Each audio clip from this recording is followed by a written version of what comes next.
great to be here as always. So let's just jump into the major topics of the day. The U.S. is moving a carrier task force into the Middle East. Many people believe that it's because of potential efforts in Iran, and I think it's very important. You can't just say to protesters to do something and then leave them hanging. So I'm hopeful. I mean, listen, we have a great opportunity for regime change in Iran. I think that it's time for a regime change in Iran. So we'll see what happens. But I think regime change needs to happen from the people, from the streets, and I think that's a great opportunity in Iran. So we'll see what happens there. So we'll see what's happening there. But there's just so much going on around the world. There was another kidnapping in Nigeria, of course. I mean, if you look around the world, there's just violence of so many different, I don't know how to even describe it anymore. It's just, and we have to do something about it. I think the tone of the earth, the tone of the world is getting out of control, and we need to do something about it. But anyway, let's take a quick break from Around the World with Dane Waters, and we'll be back with our first guest, Bruno Kaufmann. I was honored to interview him earlier today, and he'll talk about Greenland, and we'll talk about what this new Board of Peace. Thank you very much. Welcome back to Around the World with Dane Waters. It's always a great pleasure to have Bruno Kaufmann with me. Bruno, how are you? Hello, Dane. Yes, I'm doing well. I'm in the north of Sweden, about 1,300 kilometers north of Stockholm. It's minus 15 degrees outside and a wonderful winter day. That kind of weather will wake you up, won't it? Definitely. So let's That's right. talk. There's two things I want to talk to you about. First, let's talk about since you're near the Arctic Circle. I just want to kind of get an update for the audience about Greenland. The President Trump went to Davos and supposedly cut some kind of deal. I don't know if he just backed down or if there's a real deal, but give us an update. No, I mean, we know what happened on the outset on last Wednesday when Trump was in Davos and was meeting after his very, very special talk with the Secretary General Mark Rutte from NATO. And after that, they said, yeah, we are happy. We found a solution. Trump said, we get everything we want. And Rutte said the issue of sovereignty and self-determination of Greenland was not discussed. So in a way, it's very unclear what the deal is about. Just that all this talk about taking over Greenland, about even using military force, it's off the table for now. But it's still unclear to the Greenlandic government, to the Danish government, what really was agreed on.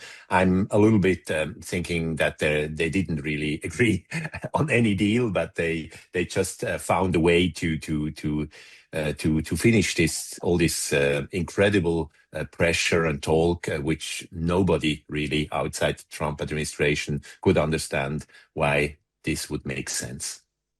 Yeah, well, I don't think anybody outside of Trump even it makes sense to anyone. But I mean, I agree. What's interesting to me is that, I mean, when NATO, I mean, making a deal with NATO about Greenland has nothing to do with, the other core issues about why he wanted Greenland, about the natural minerals and all this kind of stuff. So I just think it was an opportunity for him to take credit for something that hasn't happened. I don't know. I mean, this is how he is. And then, of course, he went on immediately after that to insult all the NATO troops about how they didn't participate in Afghanistan. I don't know sometimes if he just wakes up in the morning trying to figure out how he wants to upset people or if he just doesn't really care. That's just a commentary. There's no reason for you to respond to that. But let's go into the next part about this whole thing about the Board of Peace. What do you make of this Board of Peace? I mean, it's something like a similar attempt to be on the top, to be the top guy. I mean, to say that he was going to the United Nations and talking bad about United Nations, talking bad about everybody inside there. He drew the US out of 66 international multilateral organizations, many of them linked to the UN, and now he comes up with this board of peace for Gaza, which is he says the group of the finest leaders in the world. I mean, the people who said they were interested are basically from Belarus, from Hungary, and some other countries, Azerbaijan, as he would say, Azerbaijan. And then, I mean, it's really very, very interesting to see that he continues this way of trying to be the leader of the world. It's not really the leader of the free world, obviously, but some kind of leader. And I feel it's. I mean, from looking from the outside, it feels like a joke, but unfortunately, it's not a joke because this is the president of the United States of America, which is obviously the first or the second biggest economy of the world and the biggest military force. Yeah, no, I would like you. I thought it was very surreal. I mean, just living in my world to think, oh my God, how could this be happening? But you're right, it is real. This is what the world has to understand is that all of these things that Trump is doing are real and they are having an impact on the world. And I think for a lot of people, including myself in many ways, who just wanted to write him off as a joke. I mean, it's only been 1 year in his administration. There's 3 more years to go, and what's happening with him it's scary, I will say. It's definitely scary. So this Board of Peace, well, this is where I'm confused because I understand that the original concept was it to be focused on Gaza and the rebuilding of Gaza. But there was also some discussion that some people are thinking that this is his precursor to replacing the United Nations. Yeah, I mean that's. I mean we can have a lot of discussions about that, but I'm not sure that he and his administration really understands what they're doing neither. I mean it's obviously taking credit for things, trying to control things, talking about his role even beyond the presidency. I mean it feels all like. I mean, a Swiss political scientist the other day said, I mean, everything which we see is basically elements which you would see from a state run by the mafia, which is based on this kind of interests of the family running, the godfather being in charge, threatening people who are against. Making other bad, looking good themselves. So it's not really it has a lot of these kind of mafia state elements, and this board of peace seems to be a very similar element in that. So if there is a script, if there is like a playbook for everything, I feel it's really going into this direction, and this is of course very scaring.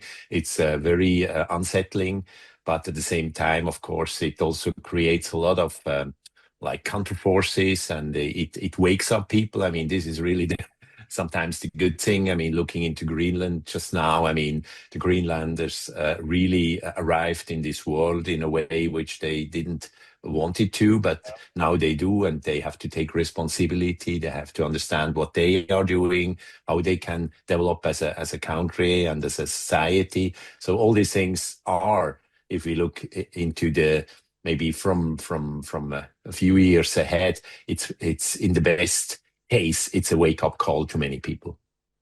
Yeah, and I think that with the world finally changing and finally focusing on themselves, the reality is America becoming more isolated, and I think that what scares me about that is that with somebody like President Trump is that I don't think he's going to like being isolated. I don't think he's going to like being not part of the rest of the world, and I think that he may do even crazier things is one concern I have. But let me get back to this Board of Peace. Speaking of Europe, it seems like most of the European countries have chosen not to participate in the Board of Peace. Yeah, as it looks now, because I mean it has been oversold from the very beginning, and that's the problem with all these initiatives by the Trump administration. They are always telling this is the best, the most beautiful, the greatest thing the world ever have seen, and obviously people understand that this is not the case. I mean, why should this board of peace be really this kind of force, and why isn't it just trying to be a body which helps Gaza and the Middle East to become a more peaceful and wealthy place? I mean, if that would be limited, but as it is already sold like the place where all the greatest leaders of the world are uniting to create peace everywhere in the world, it's from the very beginning impossible to really do something practical out of it, and that, of course, in this world of tensions of geopolitics, everybody with a small sense of reality cannot really join that. And I mean, many leaders in Europe obviously said, I mean, look, which people, which countries have subscribed to this. I mean, Mr. Putin is invited, and the Belarusian dictator has said, yes, of course, I'm joining. So it's not really the group you want to associate with, and the people you feel that there will be a lot of peace coming out of it.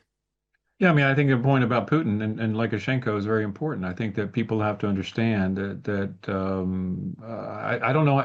Listen, I think the person who's winning the most out of all of this is Putin. I mean, Trump is not doesn't want to hold him accountable for any of his actions. Doesn't really blame him for the war in Ukraine, and now is inviting him back on the international stage and being the board of peace. I mean, Putin, wouldn't you agree, is the winner in all of this? I'm not sure. I mean, I mean, Putin is also in a very difficult situation. I mean, he has obviously not so many options to really develop his I mean, his country into a place where people want to contribute after all these years of war, all these daily terrorist actions in the Ukraine. I think most people don't really feel this could be or should be a friend of us.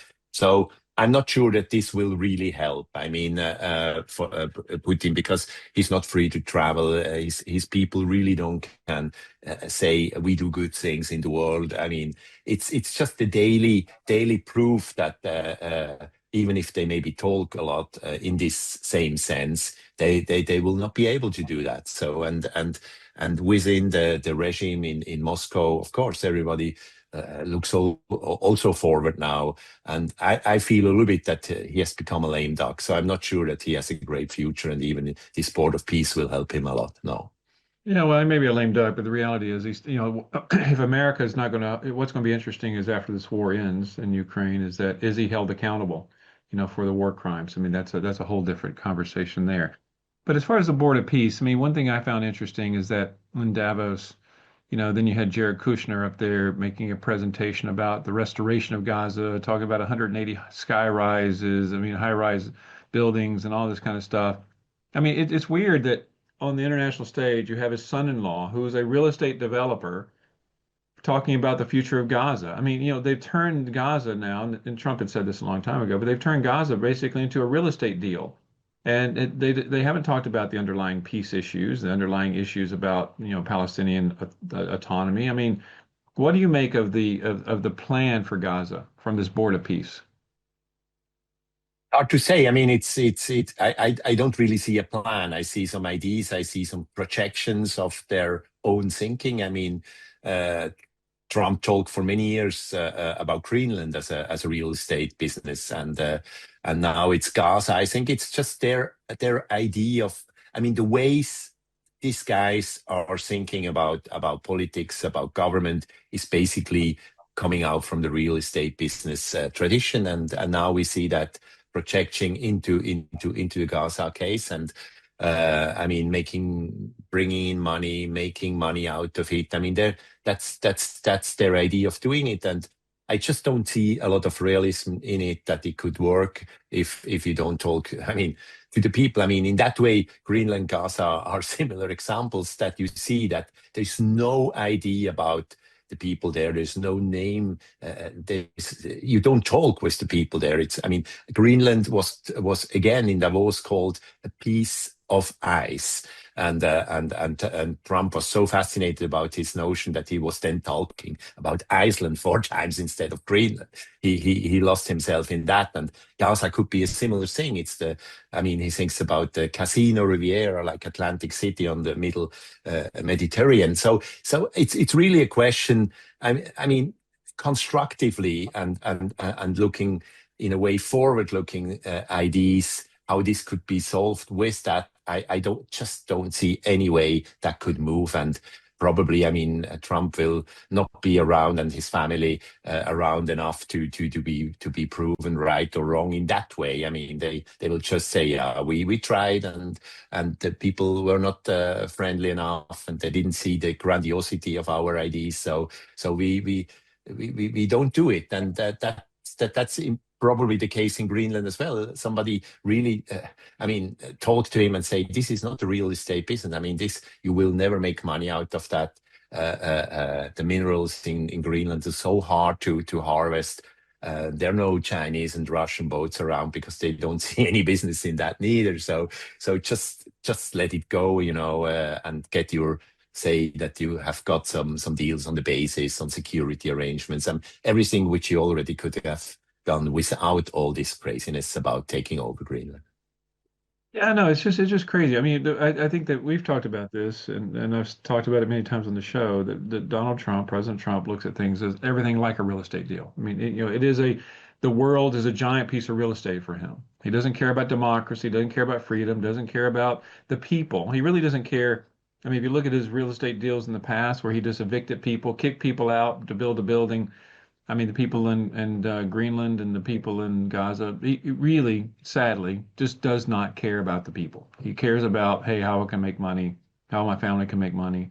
There's this report that came out that said that I think it was from the Telegraph, I'm not really sure, but said that Trump's family has over the last year has their net increase and their worth is over $4 billion from all the deals in crypto and real estate and all the stuff that they're making while their father is president. It's just crazy. So no, it's a scary world, and it really worries me that when you have America not making freedom and democracy a cornerstone of their foreign policy, I think it's concerning. So let me ask this question: if America decides to no longer be in the business of freedom and democracy, who's going to step in?